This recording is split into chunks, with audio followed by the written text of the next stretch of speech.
Hey everyone, and welcome. In this explainer, we are going to look at something absolutely fascinating, the rapid breakdown of old global norms. We're talking diplomacy, economics, military strategy, and even deeply rooted cultural traditions. Basically, the power structures that we've all taken for granted for decades, they're actively being rewritten right now. So let's make sense of these complex shifts by looking straight at the data. Okay, let's dive into this. To really understand our changing world, we'll be examining 4 distinct shifts today. First, shifting global power dynamics. Second, the incredibly precarious situation in the Middle East. Third, the new arms race and asymmetric warfare. And finally, sudden health and cultural disruptions that are breaking some long-held traditions. Starting off with Section 1, shifting global power dynamics, breaking the diplomatic status quo. To really understand this diplomatic shift, let's look at a pretty wild recent viral moment.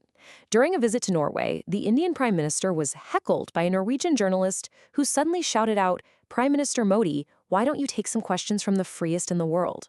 Now, what makes this so interesting is the actual context. You see, this wasn't an open Q&A session. It was a joint media statement between 2 heads of government, and the press corps already knew beforehand that no questions were going to be taken. But this single outburst, it spread like wildfire, sparking a massive international debate about press freedom, old colonial hangovers, and diplomatic etiquette. Now, the journalist actually justified her interruption by citing some very specific numbers. According to the World Press Freedom Index, Norway ranks number 1, right at the very top, while India ranks 157th. So obviously that is a stark contrast. But, and there's a big but here, it's super important to look at the source of this data. This index is put together by Reporters Without Borders, which is a Paris-based NGO, and critics point out that the ranking relies pretty heavily on subjective assessments and surveys rather than pure, hard scientific measurement. And that leads right into the counterargument that quickly exploded online. A lot of folks argued that there's a serious perceived hypocrisy when Western nations decide to lecture developing countries. I mean, think about it. You have France banning certain religious wear in public, the UK using emergency powers to handle recent protests, and the US seeing mass arrests of student protesters. On the flip side, India's defenders are quick to point out its totally massive, robust media landscape, which literally features over 900 television channels and 300 million daily internet news consumers. So the huge takeaway here? Developing nations are loudly signaling that they're just no longer willing to quietly sit back and accept more lectures from nations that are actively grappling with their own domestic crackdowns. But this pushback isn't just diplomatic, it is heavily economic. For literally decades, the rest of the world has parked its money in US government debt. It was always viewed as the absolute safest asset in global finance. But right now, amid all these global energy shocks, the world's largest foreign buyers of US debt are slowly pulling their money out. In just a single recent month, Japan sold off $47.7 billion in US treasuries, and China reduced its holdings down to $652 billion. Why? Well, as energy costs skyrocket due to global conflicts, these nations desperately need cash on hand to protect their own currencies. And that fundamentally challenges the entire financial status quo that Washington has relied on for a very long time. Moving on to Section 2, Middle East on the brink, escalation and economic fallout. $58 million. Just let that number sink in for a second. That is the massive alleged bounty that an Iranian parliamentary bill seeks to place on the heads of Donald Trump and Benjamin Netanyahu. And guys, this isn't just some heated, angry rhetoric from a random proxy group. Reports actually indicate this is a legislative act being formally debated inside the Iranian parliament. It represents a totally dramatic blurring of lines, shifting from traditional military retaliation to literally legislating political assassination bounties on world leaders.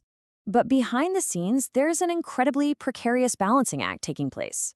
Just look at the rapid timeline of recent military de-escalation. The US had actually prepared strikes on Iran, but at the literal last minute, Gulf allies, specifically Saudi Arabia, Qatar, and the UAE, intervened. They urgently pushed Washington to hold off, basically pleading that a diplomatic deal might still be possible. So right now, the current truce is essentially being held together by frantic, back-channel diplomacy from nervous Gulf neighbors who are absolutely desperate to prevent a wider regional war. And this brilliantly illustrates why these neighbors are so desperate for peace. Let's zoom in on Qatar for a second. A staggering 60% of Qatar's entire government revenue comes from natural gas and gas-related exports. Qatar has built a massive, modern empire on this one resource. But the catch is, their economy is geographically trapped. If tensions boil over and the Strait of Hormuz is blocked or even restricted, Qatar's main doorway to the global market just slams shut. They really don't have major alternative export routes to fall back on. And the macroeconomic fallout of that kind of disruption? It's staggering. The ripple effects of a blockaded Strait of Hormuz hit the global market almost instantly. Qatar Energy is reported to be losing billions. Tourism across West Asia is dropping by an estimated $600 million every single day. We're seeing multinational corporations scrambling to plan their exits. And yep, over in the US, everyday consumers are going to feel it straight away through rising fuel costs. It's just an incredibly powerful reminder of how one single disrupted waterway impacts the entire global economy. Okay, on to Section 3, the new arms race, stealth tech, and spy bases. Have you heard of this phrase before? Manned-unmanned teaming? Well, this concept is completely driving the future of air combat. Let's take Russia's newly tested twin-seat Su-57 stealth fighter, for example. Instead of a jet that's just designed to dodge radar, the idea here is that one pilot flies the jet while the second crew member sits in the back and literally commands an entire swarm of combat drones, all while managing these incredibly complex electronic warfare systems. So it's no longer just about the aircraft itself, it's about turning the jet into a flying command center for a drone army. But advanced sci-fi tech isn't the only way warfare is shifting right now. Sometimes it's all about strategy over sheer size. Let's pivot over to the Americas. If you just compare conventional military might, it's not even close. The U.S. boasts over 1,500 fighter jets and 66 submarines. Meanwhile, Cuba, which is sitting just 145 kilometers away, has roughly 11 aging Soviet-era jets and literally 0 submarines. So in a conventional, old-school fight, the U.S. obviously has overwhelming superiority. Which naturally leads us to a really fascinating question. So what does this all mean? Why is Washington actually worried?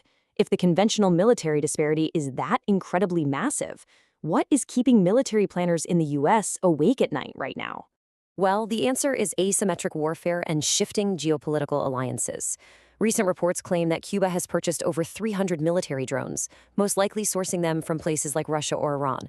But beyond that, there are very serious reports of a reopened Russian electronic intelligence base near Havana, alongside a Chinese spy facility that's specifically designed to intercept signals from U.S. military bases in the American Southeast. So sure, Cuba might not have the shiny fighter jets, but by hosting the surveillance webs of Washington's biggest global adversaries, they represent a highly complex strategic threat matrix right on America's literal doorstep. Finally, let's look at Section 4, Health and Cultural Disruptions, Breaking Traditions. Now, shifting gears entirely away from geopolitics, let's look at the health front. The World Health Organization has recently had to issue its highest global health alert regarding Bundibugyo. This is a highly infectious strain of the Ebola virus that's currently spreading in the Democratic Republic of Congo and Uganda. And what makes this particular outbreak so deeply terrifying to health officials is that unlike the more common Zaire strain of Ebola, there is currently no approved vaccine for the Bundibugyo strain. When you combine that reality with normal cross-border movement, it represents a severe, immediate challenge to global health systems. Okay, on a slightly lighter but equally disruptive note culturally, let's talk about France. For centuries, wine wasn't just to drink in France, right? It was basically part of their national identity. Believe it or not, French children were actually served watered-down wine in school cafeterias up until 1956. I know, wild.